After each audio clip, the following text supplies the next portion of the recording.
ፊልሙ የሚጀምረው የስፓርታውያን ወንዶች እንዴት እንደሚያድጉ በሚገልጽ የድምፅ ትረካ ነው። አዲስ የተወለደ ሕፃን በስፓርታን የሕፃናት ተቆጣጣሪ ይመረመራል እና ማንኛውም ድክመት ወይም ሕመም ምልክቶች ከታዩበት በመቶዎች የሚቆጠሩ ጫማዎች ጥልቀት ባለው ገደል ላይ ይጣላል። ልጆቹ ገና በልጅነታቸው ውጊያንና ስልጠናን ይማራሉ እና 7 ዓመት ሲሞላቸው ከእናቶቻቸው ተነጥለው ያለ ስሜት መገረፍንና በበረዶ ውስጥ ለብቻቸው መተውን የመሳሰሉ የመሰናዶ ሥርዓቶችን ያልፋሉ። ከዚያም ወደ ቤታቸው እንዲመለሱ ይፈቀድላቸዋል። ስፓርታ በንግድ ሥራ ተጠምዳ ሳለ የፋርስ መልእክተኛ በከተማው ውስጥ እየጋለበ ከንጉሥ ሊዮናይዳስ ወይም ጄራርድ በትለር ጋር ለመነጋገር ይጠይቃል። መልእክተኛው የፋርሱን አምላክ ንጉሥ የዜርክሰስን መልእክት ይዞም መጥቷል። እሱም ስፓርታ ለእሱ እንድትገዛ ይፈልጋል። ንግሥት ጎርጎ ወይም ሌና ሄዴ መልስ ስትሰጥ መልእክተኛው ተናደደና ሴት በወንዶች መካከል እንዲህ በነጻነት እንዴት ትናገራለች ሲል ይጠይቃል። እሷም እውነተኛ ወንዶችን የሚወልዱ ስፓርታውያን ሴቶች ናቸው ብላም ትመልሳለች። መልእክተኛውም ሊዮናይዳስ መልሱን በጥንቃቄ እንዲያስብበት ሲያስጠነቅቅ፣ ንጉሡ ግን ጦሩን ወደ መልእክተኛው ፊት ጠቁሞ ፋርሳውያንን እንዲያፈገፍጉ ያስገድዳቸዋል። በመጨረሻም ሊዮናይዳስ ይህ ስፓርታ ነው ብሎ በመጮህ መልእክተኛውንና ዘበኞቹን ወደ ጥልቅ ጉድጓድ ገፏቸው። ስፓርታ ንጉሡ ከኦራክልና ከኤፎርስ ጋር እንዲመካከር የሚጠይቅ ሕግም አላት። ኦራክልም የስፓርታ እጅግ ውብ ወጣት ሴት ናት፣ ነገር ግን ውበቷ መጥፎ ዕድሏ ነው። ምክንያቱም እውነቶችን ለመግለጽ ብዙውን ጊዜ በአደንዛዥ ዕፅ ወይም በስካር ውስጥ ከሚገኙ አስቀያሚ ኤፎርስ ጋር በተራሮች ላይ እንድትኖር ትገደዳለች። ሊዮናይዳስ ወደ ተራሮች ወጥቶ ለኤፎርስ ገንዘብ ካቀረበና ዜርክሰስን ለመግጠም ወደ ሰሜን የመዝመት ዕቅዱን ከገለጸ በኋላ ኦራክልን ይጠይቃል። እሷም ስፓርታ ትወድቃለች ብላ ትተነብያለች እና የፎርሶች ንጉሡ አሁን ወደ ጦርነት መሄድ እንደሌለበትም ይናገራሉ። ንጉሡም እንዲሁ መቀመጥ ባለመቻሉ ቅር ይሰኛሉ። በማግስቱ ጠዋት ሊዮናይዳስና ካፒቴኑ ቪንሰንት ሬጋን 300 ጠንካራ ሰራዊታቸውን ይመረምራሉ። ሊዮናይዳስም የካፒቴኑ ልጅ ወጣት እንደሆነም አስተዋለ። ካፒቴኑ ግን ልጁ እንዲዋጋ ጠየቀ። ንጉሡ እና 300 የጥበቃ አባላቱ ቦታውን ለመጎብኘት እንደሚወጡም ይናገራል። ወደ ውጭም ሲዘምቱ ሌላ ጦር አርካዲያውያንን ያገኛሉ። የአርካዲያ አዛዥም ስፓርታ ዜርክሰስን ለመዋጋት እየዘመተች እንደሆነ እንደሰሙና ለመቀላቀል እንደመጡም ይናገራል። ነገር ግን በንጉሡ ትንሽ ኃይል ይገረማል። ሊዮናይዳስ የአርካዲያ ወታደሮችን ሙያንም ይጠይቃል። ቀራጺ፣ አንጥረኛ፣ ድስት ሰሪ እያለም ይዘረዝራቸዋል። ከዚያም ወደ 300 ጠንካራ ሰራዊቱ ዞሮ ሙያቸውን ይጠይቃል። አርካዲያውያን በስፓርታውያን ጩኸትም ይደማሉ እና ንጉሡ ከእናንተ የበለጠ ወታደሮች አሉኝ ብሎም ይነግራቸዋል። ቡድኑም ወደ ባህር ሲደርስ አርካዲያውያን በውሃ ውስጥ ያለውን የፋርስን መርከቦች ቁጥር አይተው ራሳቸውን መጠየቅ ይጀምራሉ። በዚያ ምሽት የግሪክ አማልክት አንዳንድ መርከቦችን የሚያጠፋ ትልቅ አውሎ ንፋስ ይለቃሉ። ይህም መጀመሪያ ላይ አርካዲያውያንን ያስደስታቸዋል። ነገር ግን ጠዋት ሲመጣ የመርከቦቹ ቁጥር ተመሳሳይ ይመስላል።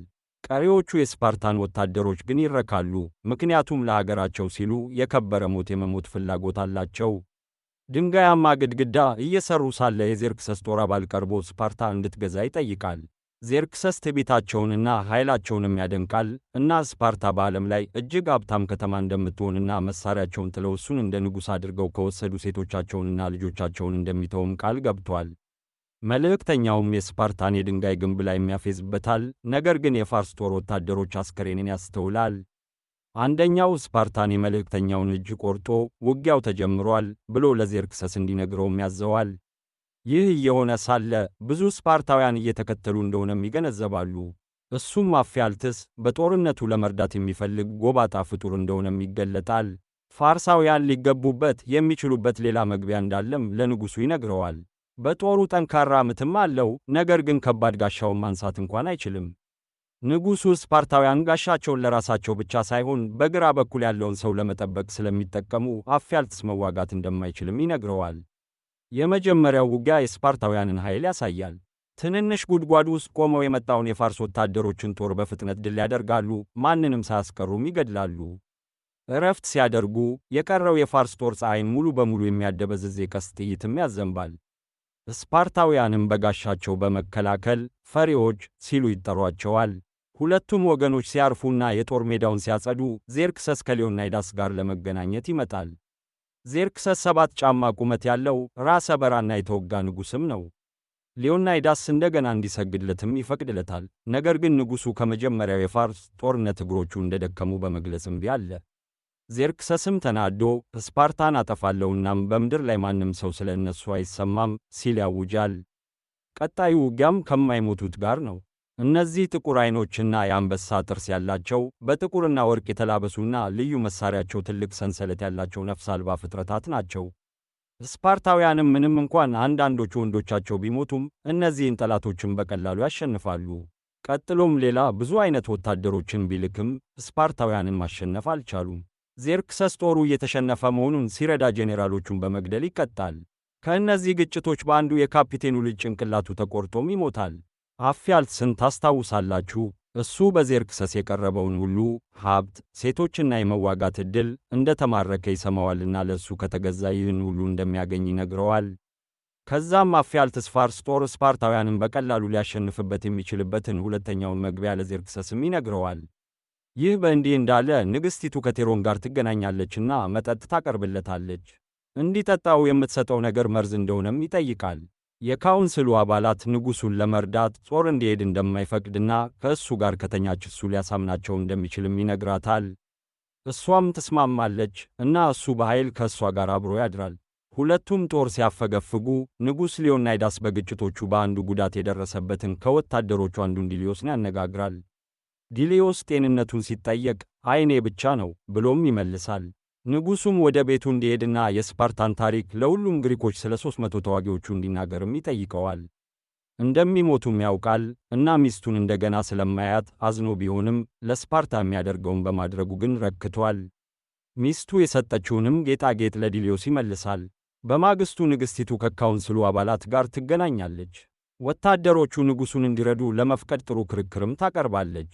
አንዳንድ አባላት በንግግሯ እንደተነኩና መስማማት እንደጀመሩ ማየትም ይቻላል። ንግግሯን ካቀረበች በኋላ ግን ቴሮን በተዘዋዋሪ ያመሰግናታል። ከዚያም ማንም ዝሙት አዳሪ ሊሰማ አይገባም በማለት በእሷ ላይ ይዞርባታል። እሱም እሷ እኔን ቀርባ ራሷን ሰጠችኝ፣ ነገር ግን እኔ ሐቀኛ ሰው ስለሆንኩ እምቢ አልኩ ሲልም ለሁሉም ይናገራል። እሷም ተናዳ ተከተለችው፣ ነገር ግን እንዲይዟት 2 ጠባቂዎችን ላከ። እሷም እንዲለቋት ተናገረች፣ እነሱም ለቀቋት፣ ምክንያቱም እሷ ንግሥት ነበረች። ስትለቀቅም የአንዱን ጎራዴ ወስዳ ቴሮንን ሆዱ ላይ ወጋችው። ወደ እሷም ሳበችውና ይህ በፍጥነት አያልቅም፣ ላንተ ሕመም ይሆናል፣ እኔ የንጉሥ ንግሥት አይደለሁም ስትል ጎራዴውን አስገባችበት። ከዛም ጎራዴውን ስታወጣው የገንዘብ ቦርሳው ከፋርስ ሳንቲሞች ጋር አብሮ ይወድቃል። ሌሎቹ የካውንስል አባላት አንዱን ሳንቲም አንስተውም ወዲያውኑ ከዳተኛ እንደሆነ ይገነዘባሉ። አርካዲያውያን ሲበተኑ ንጉሡና የቀሩት የጦሩ ክፍሎች ብቻቸውን ይቀራሉ።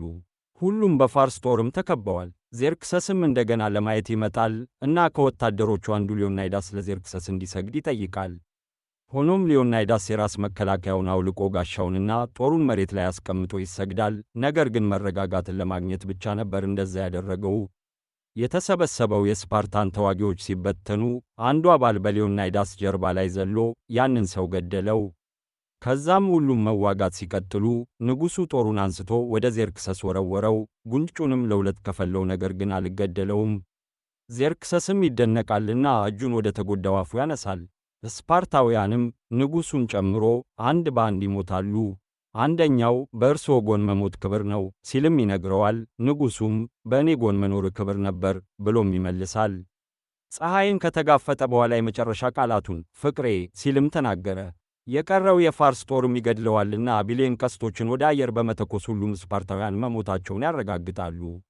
ዲሊዮስም ወደ ቤቱ ተመልሶ ጌጣጌጦቹን ለንግሥቲቱ ያቀርባልና የድላቸውን ዜና ያሰራጫል። ከ1 ዓመት በኋላ ዲሊዮስ የስፓርታን ጦር አዲስ መሪ ሆኖ ሲገለጥና ስፓርታውያን ፋርሳውያንን እንደገና ለመግጠም ሲዘጋጁ ፊልሙ ያበቃል። ሆኖም በዚህ ጊዜ በመቶዎች የሚቆጠሩና በሺዎች የሚቆጠሩ ስፓርታውያን ለመዋጋት እየሮጡ ነበር። የዛሬው ፊልም ዳሰሳችን ይህን ይመስል ነበር። ቪዲዮውን ላይክ ማድረግና ይህን ፊልም ምን ያህል እንደተደሰቱበት የሚገልጽ አስተያየት መስጠትም አይዘንጉ። በሚቀጥለው ቪዲዮ እንገናኛለን። እስከዚያው ደህና ሁኑ።